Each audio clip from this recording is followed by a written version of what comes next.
पहला अध्याय भगवती की महिमा व मधुकैटभ वध। महर्षि मार्कंडेय जी बोले, भगवान सूर्य के पुत्र सावर्णी की उत्पत्ति को कथा मैं विस्तार से बताता हूँ, विस्तार से कहता हूँ, आप ध्यान से सुनिए। सूर्य की स्त्री छाया से उत्पन्न सावर्णी जग जननी महामाया की कृपा से जैसे जैसे मनवंतर के अधिपति बने, वह विशिष्ट कथा सुनिए। प्राचीन काल में स्वारोचिष मनवंतर के चैत्र वंश में राजा सूरज समस्त पृथ्वी के चक्रवर्ती राजा हुए। वे अपनी प्रजा का अपने पुत्रों की भांति पालन करते थे। यमन राजाओं से राजा सूरज की शत्रुता हो गई। दुष्ट दलन राजा सूरज से उनका भयंकर युद्ध हुआ। थोड़ी सेना होने के कारण यमन राजाओं ने सूरज को हरा दिया। इसके बाद राजा अपने नगर में आकर के राज्य करने लगा, तो भी अन्य शत्रुओं राजाओं ने राजा सूरत पर चढ़ाई कर दी और नगर में भी दुराचारी मंत्रियों ने राजा का कोष, सेना तथा समस्त वस्तुएं छीन ली। तब राजा हार कर अकेला ही घोड़े पर सवार होकर शिकार खेलने के बहाने घोर जंगल में चला गया। वहां उन्होंने महर्षि मेधा का सुंदर आश्रम देखा, जो कि अहिंसक, सिंह आदि पशुओं तथा शिष्यों और मुनियों से सुशोभित था। वहां बैठे हुए महर्षि मेधा को राजा सूरत ने नमस्कार किया और मुनि से उचित सत्कार पाकर उसी आश्रम में रहने लगे। कुछ समय के बाद वह अपने राज्य और प्रजा की चिंता में विचरने लगे। जिस राज्य को मेरे पूर्वजों ने भली भांति चलाया, प्रजा का पालन किया, वह आज मुझसे दूर चला गया। वे दुष्ट मंत्री राज्य का पालन धर्म नीति के अनुसार करते होंगे या नहीं करते होंगे। मेरा मुख्य हाथी भी दुश्मनों के वश में हो जाने से क्या क्या कष्ट भोगता होगा। जो आज्ञाकारी नौकर नित्य प्रसन्नता से धन और भोजन प्राप्त करते थे, अब उन दुष्ट राजाओं के आश्रय में रह करके पता नहीं क्या कष्ट पाते होंगे। मंत्री राज्य के धन को कुमार्ग में व्यर्थ ही खर्च करते होंगे। जो धन मेरे पूर्वजों ने बड़े कष्ट से प्राप्त किया था, सो खत्म हो गया होगा। इस प्रकार वह राजा राज्य की सभी बातों की चिंता करने लगा। कुछ समय पश्चात एक दिन आश्रम के समीप एक वैश्य को आते देखा, तो राजा ने उससे पूछा, अरे भाई, तुम कौन हो? यहाँ कैसे आए हो? तुम्हारा मुख मलिन शोकगुल दिखाई दे रहा है, इसका क्या कारण है? इस प्रकार राजा सूरत की बातों को सुनकर उस समाधि नाम के वैश्य ने कहा, हे राजन, मैं समाधि नाम का एक वैश्य हूँ। मेरा जन्म धनवान कुल में हुआ है। मेरे दुष्ट स्त्री और पुत्र आदि ने मुझे धन के लोभ में घर से निकाल दिया और मेरा धन छीन लिया। मैं धन, स्त्री, पुत्र से रहित हूँ। अब अकेला दुखी होकर इस वन में आया हूँ।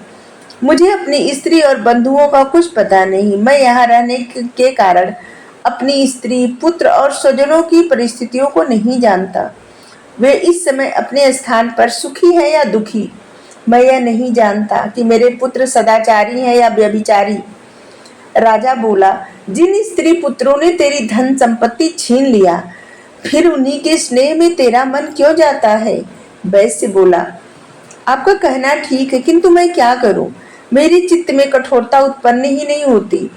जिन पुत्रादि ने धन के लोभ में आकर मुझे घर से निकाल दिया, मेरा मन फिर भी उन्हीं में आसक्त होता है। मैं क्या करूं? इन स्वजनों के निर्मोही होने पर भी मेरे मन में उनके प्रति जो प्रेम है, वो नहीं खत्म होता। मार्कंडेय ऋषि बोले, हे ब्राह्मण, इसके तत्पश्चात राजा सूरत और वैश्य दोनों मेधा मुनि के समीप जाकर प्रणाम करके बैठ गए और मेधा ऋषि से कथा प्रसंग करने लगे। राजा बोला, हे भगवान, मैं आपसे एक बात पूछना चाहता हूँ।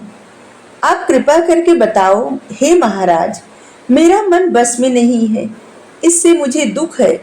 गए हुए राज्य और अन्य सभी स्त्री पुत्र बांधवों की ममता मुझ में अभी तक बनी हुई है। हे मुनि श्रेष्ठ, यह सब जानते हुए कि मेरा स्नेह उनसे अज्ञानियों की भांति विशेष बढ़ता जा रहा है और इस समाधि वैश्य को इसके स्त्री पुरुष ने त्याग दिया है, इस समाधि नाम के वैश्य को इसके स्त्री और पुत्रादि ने त्याग दिया है और इसे घर से निकाल दिया है। यह भी उनमें अत्यंत आसक्त रहता है। इस कारण हम दोनों बहुत दुखी हैं। हे मुनिवर, उनके दोषों को जानते हुए भी हम दोनों के हृदय में उनके प्रति ममता में आसक्त क्यों है? इतना ज्ञान होते हुए भी ऐसी ममता क्यों? हम दोनों को अज्ञानियों की भांति मूढ़ता क्यों उत्पन्न हो रही है? महर्षि मेधा बोले, समस्त जंतुओं को जानने योग्य ज्ञान होता है। सभी प्राणी अलग अलग होते हैं। कुछ दिन में नहीं देखते, कुछ रात में नहीं देखते, कुछ दिन में और रात में समान दृष्टि से देखते हैं। मनुष्य ज्ञान युक्त है, यह सत्य है, इसमें संदेह नहीं। केवल इसमें ही नहीं, सभी पशु पक्षी मृगादि में भी मनुष्य की भांति ही ज्ञान होता है।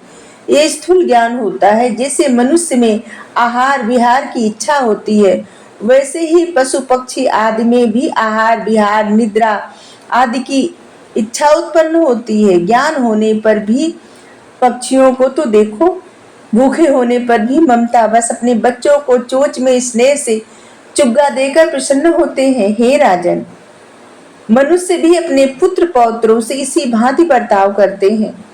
वह पालन पोषण इस इच्छा से करते हैं कि जब हमारी वृद्धावस्था आएगी तब हमारा पालन पोषण वे करेंगे। क्या तुम्हें नहीं देखते कि पुत्र आदि उसका भरण पोषण न भी करे तब भी माता पिता तो करते ही हैं, क्योंकि विश्व को स्थित रखने वाली महामाया के प्रभाव से वे मोह के गड्ढे में डाल दिए गए हैं। इसमें कोई आश्चर्य नहीं है, क्योंकि यह भगवान विष्णु की योग निद्रा है जिससे संसार मोहित हो जाता है। यही भगवान की महामाया है। वह भगवती देवी बड़े बड़े ज्ञानियों के मन को जबरदस्ती अपने मोह में डाल देती हैं।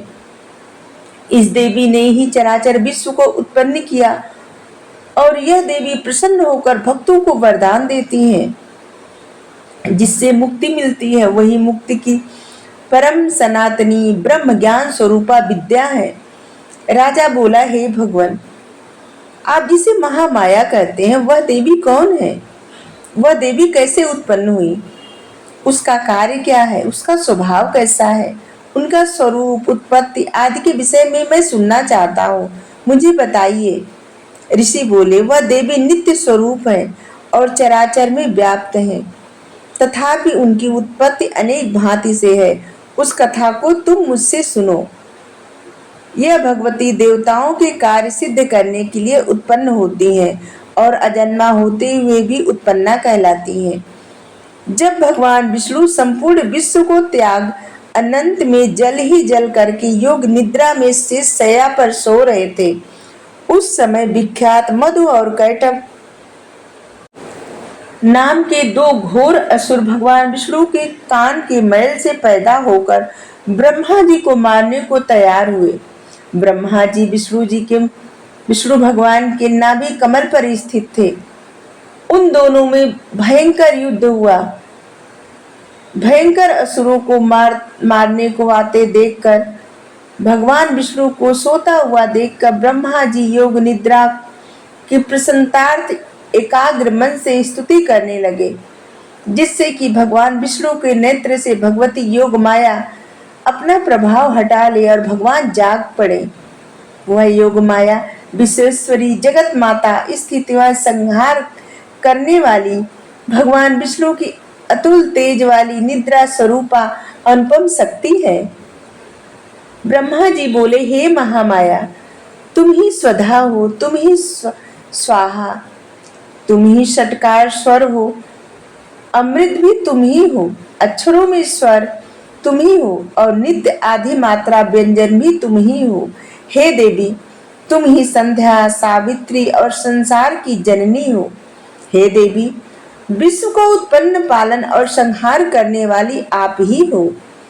आप ही महाविद्या महादेवी महासुरी, आप ही समस्त चराचर के तीनों गुणों सत्व गुण रज गुण और तम गुण को उत्पन्न करने वाली प्रकृति हो। आप ही काल रात्रि हो। आप खड्ग शूल घोर गदा चक्र शंख धनुष बाण भुशुंडी, परिध आदि अस्त्रों को धारण करने वाली हो। हे देवी, आप ही सौम्यता हो तथा संसार में आप ही अति सुंदर हो। पर और अपरों से श्रेष्ठ आप ही परमेश्वरी हो, जो इस विश्व की रचना और पालन और संहार करते हैं। उन भगवान विष्णु को आपने अपनी निद्रा के वश में कर लिया है। फिर भला बताइए, कौन आपकी प्रार्थना करने में समर्थ है, जबकि आपने विष्णु, ईशान, शंकर और मुझसे यह शरीर ग्रहण किया है। आप तो अपने प्रभाव से स्वयं प्रकाशित हो। हे देवी, मधु और कैटभ नाम के इस महादुष्टों को आप मोह लीजिए। विश्वपति भगवान को जगाइए, विश्वपति भगवान विष्णु को जगाइए। इन दोनों महासुरों का संहार करने के लिए भगवान को बुद्धि दीजिए। ऋषि बोले, इस तरह जब ब्रह्मा जी ने मधु और कैटभ आदि के संहार के लिए विष्णु भगवान को जगाने के लिए देवी जी से प्रार्थना की, तो उस समय विष्णु भगवान के नयन, मुख, नाक, भुजा, हृदय और वक्ष स्थल से निकलकर अव्यक्त योग माया उपस्थित हो गई और योग निद्रा से भगवान जाग गए। तदंतर भगवान विष्णु ने उन पराक्रमी वीर्यवान मधु और कैटभ असुरों को देखा, जिनकी ब्रह्मा जी को खाने के लिए आंखें लाल लाल हो रही थी। उसी समय विष्णु भगवान ने शेष शैया से उठकर उन दोनों असुरों से 5000 वर्ष तक केवल वायु युद्ध किया। अति बलशाली महा उन्मत्त दोनों असुरों को महामाया ने मोहित कर रखा था। अतः दुष्टों ने भगवान से कहा, आप हमसे वरदान मांगो। भगवान ने कहा, यदि तुम मुझ पर प्रसन्न हो तो मेरे हाथों तुम्हारी मृत्यु हो, मैं तो केवल यही चाहता हूँ। ऋषि बोले, इस भांति जब भगवान ने उनसे यह वरदान ले लिया तो वे भगवान से कहने लगे, हमें सर्वत्र जल ही जल दिखाई देता है, इसलिए हे भगवान, हमारा वध उस स्थान पर कीजिए जिस जगह पानी न हो। ऋषि मेधा ने कहा, तब विष्णु भगवान ने शंख, चक्र और गदा धारण करके उनसे तथास्तु कहा और दोनों के सिर अपनी जांघों पर रखकर चक्र से काट दिए। इस प्रकार यह महामाया देवी श्री ब्रह्मा जी की प्रार्थना करने पर उत्पन्न हुई। हे राजन, अब मैं इनके प्रभाव को बताता हूँ, आप ध्यान से सुनो। ऋषि बोले, प्राचीन काल में देवताओं तथा राक्षसों में 100 वर्ष युद्ध होता रहा। उस समय राक्षसों का स्वामी महिषासुर एवं देवताओं के स्वामी इंद्र थे। उस युद्ध में देवताओं की सेना महाबली राक्षसों से पराजित हो गई।